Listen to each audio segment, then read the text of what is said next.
Well, first they came for Australia Day. Now the enemies within Australia are also seeking to make Anzac Day a day of national shame. There seems to be no end to the attempts by our elites to make the young people of Australia loathe Australia.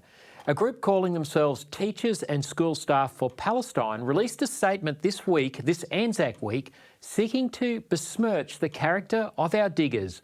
I quote from their statement: "It is so important that students know that the ANZACS left a long and violent historical imprint in Palestine and Sarafand al-Amar in particular," end quote.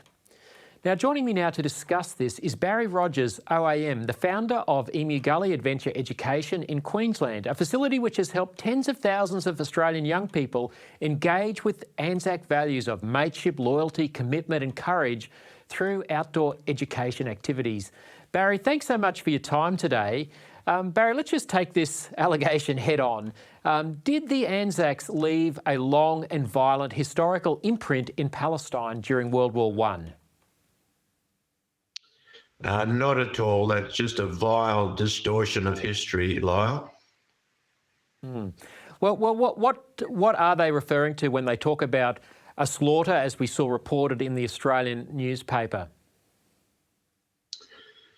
Well, we must remember, of course, that war is a horrible thing and horrible things happen in war. People get killed in war, and sometimes innocent people get killed. The actual incident they're referring to happened in right at the end of World War I in December 1918. The Australians have been plagued with marauding Bedouin Arabs for a number of weeks and months, pinching gear, pinching horses. They loved our horses, which is understandable. But on one occasion, they were interrupted and caught by a New Zealander ANZAC, actually, and the Bedouin Arab stabbed our guy and killed him. And the Australians were having none of this. They're fed up with what had been going on, and this was the limit. So they went into the nearby Bedouin village at Sarafand, demanded that the leaders release the culprits, which they refused to do. And that's when things got out of hand, and the Aussies decided that they would find them themselves. And of course, a fight and melee broke out, and the Australians, been well equipped, great soldiers, of course, did quite a lot of damage, and a lot of the Bedouin Arabs were killed, upwards of 40 or 50 as far as we know. And it was not a pretty sight, and they should not have done that. And they were roundly condemned by the Allied commanders. In fact, General Blamey called a special meeting and absolutely tore strips off them, demanding that the perpetrators would step forward. But the ANZACS, of course, closed ranks, because most likely they may have been shot if they had have done that to appease the Arabs. So what happened then was that Blamey said, all right, all citations and awards that have been put through are going to be rescinded. And there's not one Australian Light Horseman of any of those regiments got any citations at all. There were no Victoria Crosses won, for example, even though several were supposed to be awarded. So we pay dearly, and our governments pay dearly. We reimbursed the Arab villages hundreds and hundreds of thousands of dollars for reparations of damage that was caused. And there were no raping of women, beheading of babies. There's just no comparison with what the terrorists did in Hamas.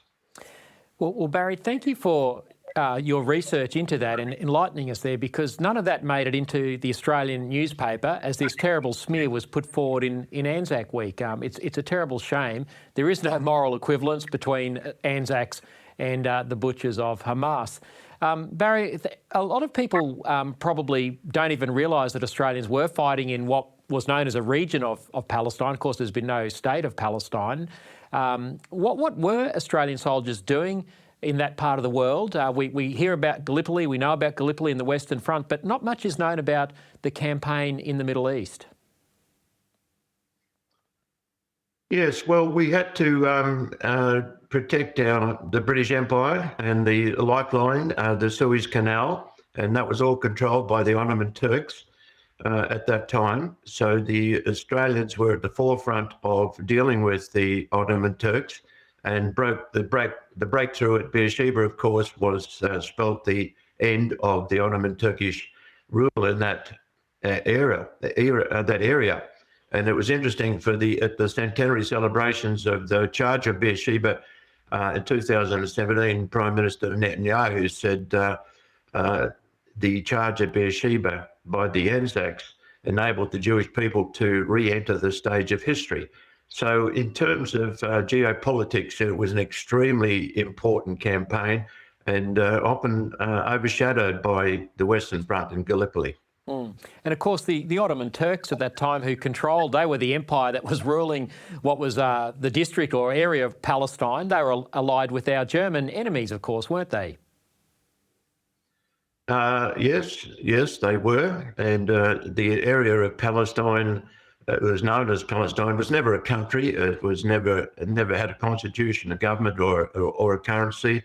And people living there were referred to as Palestinians at all. I mean, it's ridiculous as calling people that live on the Nullarbor Plain Nullarbors. I mean, they're Australians. It was just a region. And this is a very recent invention, the whole term of Palestinian.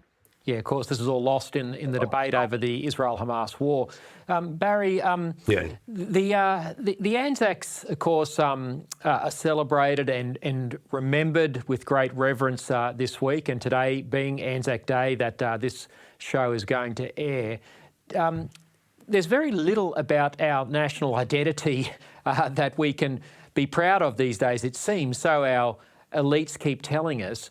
Do you think the ANZACS of today would recognise, the ANZACS would recognise the Australia of today?